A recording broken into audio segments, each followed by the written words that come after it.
bem com vocês? Bom, continuando nosso curso de Química Geral, eu sou o professor Wesley e hoje nós vamos para a aula 9, Introdução às Ligações Químicas. Hoje eu vou tentar passar para vocês alguns macetes relativos às ligações químicas. Para começarmos, nós podemos nos perguntar: os elementos químicos, como eu falei em aulas anteriores, eles se ligam para formar novas substâncias. A nível eletrônico, por que eles se ligam para formar nova substância? Com que propósito? Bem, o propósito é muito simples. Os elementos, eles se ligam normalmente para buscar uma estabilidade energética, uma estabilidade eletrônica. Observe comigo aqui algumas substâncias no nosso cotidiano. Eu tenho hidrogênio ligado com oxigênio formando a molécula de água, 2 hidrogênios e um oxigênio. Cloro ligado com sódio formando cloreto de sódio, sal de cozinha. O nitrogênio ligando com o próprio nitrogênio formando o nitrogênio do ar, né? que as bactérias conseguem captar esse nitrogênio e passando até chegar às plantas. Eu tenho o ozônio aqui formando ozônio, 3 oxigênio. Então, reflita, essas substâncias e átomos estão unidos por quê? Através de ligações químicas. E essas ligações químicas, o objetivo principal é buscar uma estabilidade energética. E por fim, claro, formar diferentes tipos de substância. Aí vem, na água, há um átomo de oxigênio e 2 de hidrogênio? Sim, e eles estão unidos também por ligações químicas. No cloreto de sódio, há apenas o quê? Um elemento químico? Não, tem 2 elementos fazendo também ligações químicas. Interessantemente, aqui eu tenho diferentes substâncias, mas também com diferentes tipos de ligações químicas, mas todas têm um objetivo em comum: buscar a estabilidade eletrônica. Então veja, na natureza, gente, alguns elementos eles já têm naturalmente sua estabilidade eletrônica e são chamados gases nobres. Os gases nobres a nível eletrônico eles não precisam nem perder e nem ganhar elétrons. Por quê? Porque ele já tem a quantidade de elétron em cada camada ou subnível adequada para lhe garantir essa estabilidade eletrônica. Então os gases nobres são isolados, eles não se ligam com ninguém buscando essa estabilidade. Mas veja alguns exemplos de gases nobres. Acompanha comigo. Por uma regra chamada regra do octeto, qualquer elemento químico para estar estável, ele precisa de ter 8 elétrons na sua última camada, na última camada 8 elétrons, ou 2 elétrons na sua última camada. Nós estamos pegando aqui a estabilidade a nível de camadas, mas também nós podemos ver essa estabilidade a nível de subníveis. Olha o que acontece aqui interessante aqui. Acompanha comigo. O hélio tem lá o subnível S. O orbital, lá tem um único orbital. Nele, o subnível S, que só tem um orbital, cabem 2 elétrons. E já tem 2 elétrons mesmo, por isso que ele já é completamente estável. Veja o neônio. Vamos acompanhar o neônio agora em termos de camada. Ele tem a camada K, e a camada L, que são esses dois aqui. Lembra que eu falei aqui, a última camada tem que ter 8? Se eu pego 2 daqui com 6, dá 8. Então ele está estável a nível energético. Mas também eu posso observar aqui, o último subnível aqui, P, tem quantos orbitais? 3. Cada um cabe com quantos elétrons? 2. Então, 6 elétrons. Ele tem 6 elétrons, então está estável. Você pega aqui o argônio, tá? Ele tem a camada K1, a camada L, que é esses dois aqui, e a camada M, tá? Que nesse caso tem 8 elétrons na última camada e está estável também, pela regra do octeto. Você pega o criptônio, tá? Ele tem a camada K, que é 1, camada L, 2, KLM, que é 3, tá? E você pega a camada aqui 4. Nesse caso é este e este. Tem que ter quantos elétrons? 8. 2 mais 6, 8. E se você pegar o último subnível, vê que está estável também. É P. Cabe quantos elétrons? 6. Porque tem 3 orbitais. Então também está estável. E assim sucessivamente. Isso é uma regra que nós chamamos regra do octeto. Tá? Então os átomos e íons, com essa configuração, os eletrônicos, eles são considerados o quê? Estáveis. Acompanha aqui o desenho comigo. Veja. S cabe em quantos elétrons? Quantos elétrons? 2. P cabe em quantos? Tem 3 orbitais, cabe em 6. Então, se eu pego como exemplo esse aqui, ele está completamente estável. O subnível dele aqui, 2P6, tem 6 elétrons, está estável, nível de subnível. E a nível de camada, Wesley? Veja, gente, 2 mais 6 não dá 8? 2 mais 6, 8. Porque ele está na camada 2. Então, o nível dele é representado por 2 subníveis, esse e esse. Então nós podemos ver a estabilidade tanto a subnível quanto em camadas. Então, Veja o que acontece. Eu vou dar um macetinho aqui prático para vocês entenderem, principalmente o pessoal da biologia, para facilitar a sua vida, para você entender os fenômenos melhor de biologia. Acompanhe assim, ó. Todos os metais aqui em amarelo têm a tendência de doar elétrons. O que está aqui, alguns desses verdes, com esse cinza, tem a capacidade de receber elétrons para se estabilizar. Aqui o azul são os gases nobres, não precisa ganhar nem perder, porque ele tem seu subnível completo ou sua camada completa, sua última camada completa. Veja, os metais alcalinos, ele no S1 sempre tem a tendência de doar um elétron para se estabilizar, então doa um elétron. S2 doa 2 elétrons. Quem doa um elétron fica com um mais, um cátion. Quem doa 2 aqui na alcalinos terrosos, 2 mais. Mas se você pegar 3 aqui, ó, vamos pegar com o 4 aqui, o 4 precisa o quê? Ganhar 4 elétrons ou compartilhar 4 elétrons com alguém para ficar com 8. Você pega aqui da família 5A, tá? Ele precisa o quê? É da família 5A. Então na última camada dele tem quantos elétrons? 5. Precisaria de quanto? De 3. Ou ganhar 3 ou compartilhar 3 para ficar com 8. 6. Mesmo processo. Estou falando a nível de camadas. A nível de subnível, P1 precisa o quê? P1 ou doar ou preencher o resto que falta, que é 5, que é mais fácil doar. P2 só tem 2 elétrons, precisaria de 4. P3 precisa de quanto? 3 elétrons, porque cabem 6. P4, ele tem 4 elétrons, então precisa de 2. P5 precisaria de quanto? De 1 só para se estabilizar. Então fica muito interessante e fácil entender. E aqui P6 não precisa nada, porque os 3 orbitais completam cada um 2 elétrons, então dá 6 elétrons. Seguindo então, os átomos não estáveis, então eles se unem a fim de quê? De adquirir uma configuração eletrônica estável. E essa é a teoria chamada do octeto.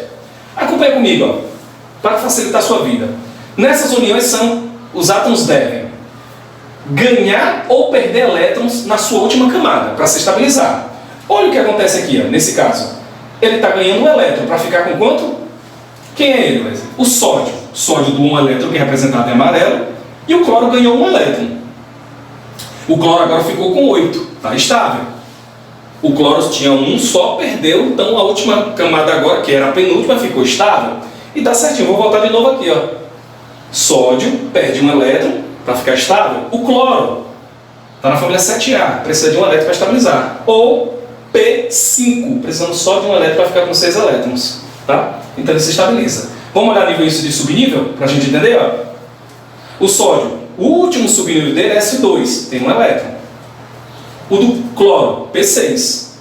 Então tem 6, P6 não, aqui deveria ser P5.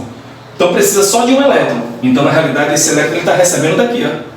Recebendo daqui. Então esses orbitais, de uma certa forma, ficam próximos e o elétron é transferido para aqui para ficar estabilizado. Ou no caso poderia também não perder elétrons, mas compartilhar elétrons. Acompanha comigo, ó, se eu pego 2 hidrogênios, ó, cada um só tem um elétron.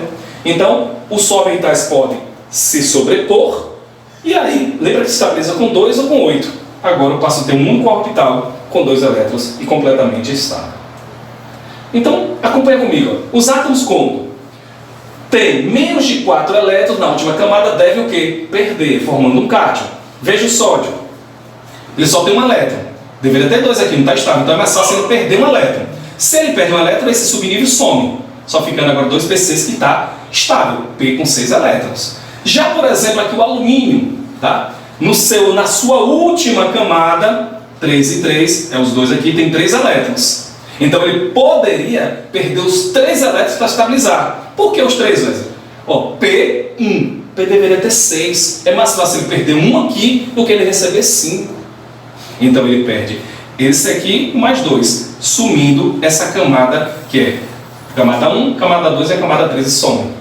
Já a camada anterior, que é 2, está completamente estável, tá vendo? Esse aqui está com 6, esse está com 2, a nível de subnível. A nível de nível, Wesley, muito fácil. A última camada dele tem quantos elétrons? 3.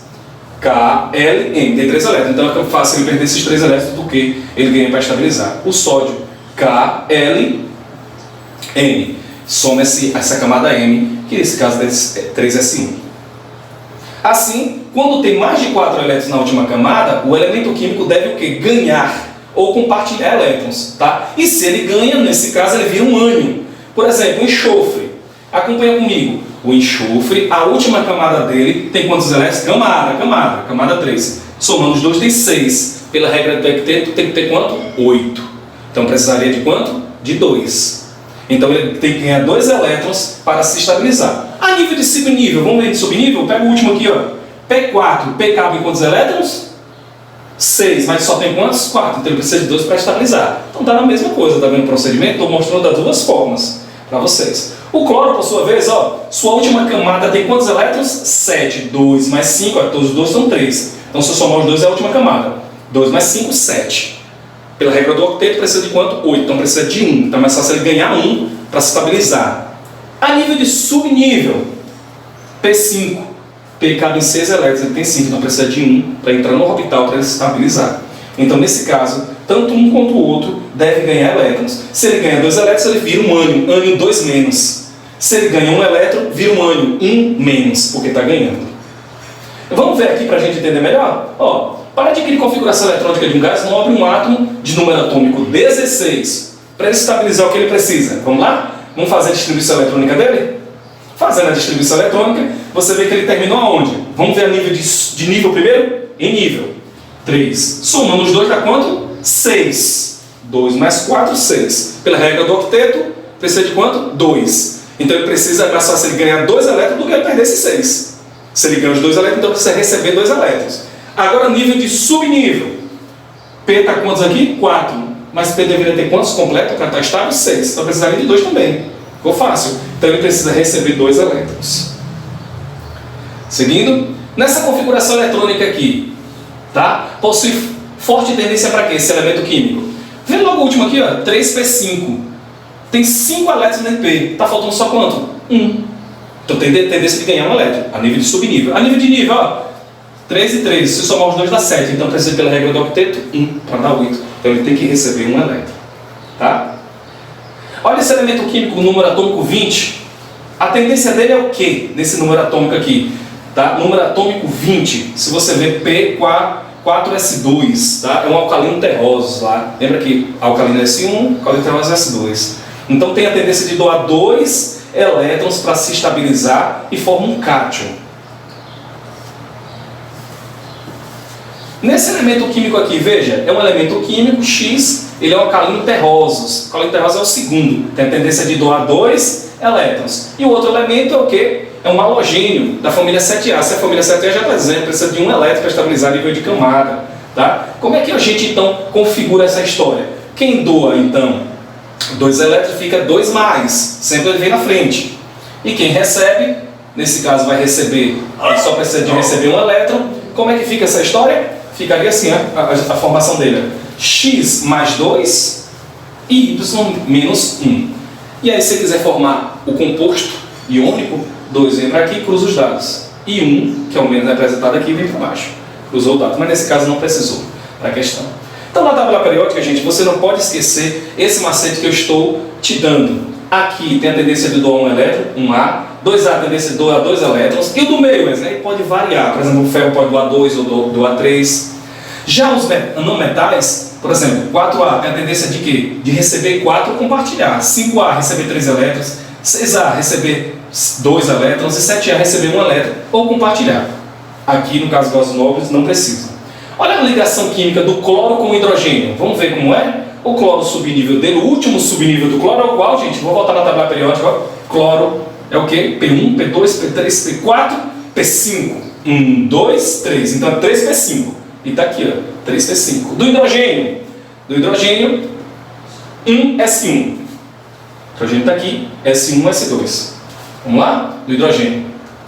Então veja, está aqui, ó. Aqui, se é P5, já tem os 5 elétrons aqui. 1, 2, 3, 4, 5. Ele só precisa de quem? De 1 elétron para fechar seu orbitalzinho e estar estável. Beleza? Precisa só receber 1 elétron. E aqui, precisa nesse caso doar. Ou compartilhar, né? Nesse caso. Então, se juntar os dois aqui, deveria então esse subnível aqui compartilhar, sobrepor o de cá para ambos compartilharem um par de elétrons e formar o ácido clorídrico estar estável. Então, pessoal, eu agradeço pela atenção de vocês. Nós então finalizamos a nossa aula de hoje de Introdução a Ligações Químicas. Obrigado.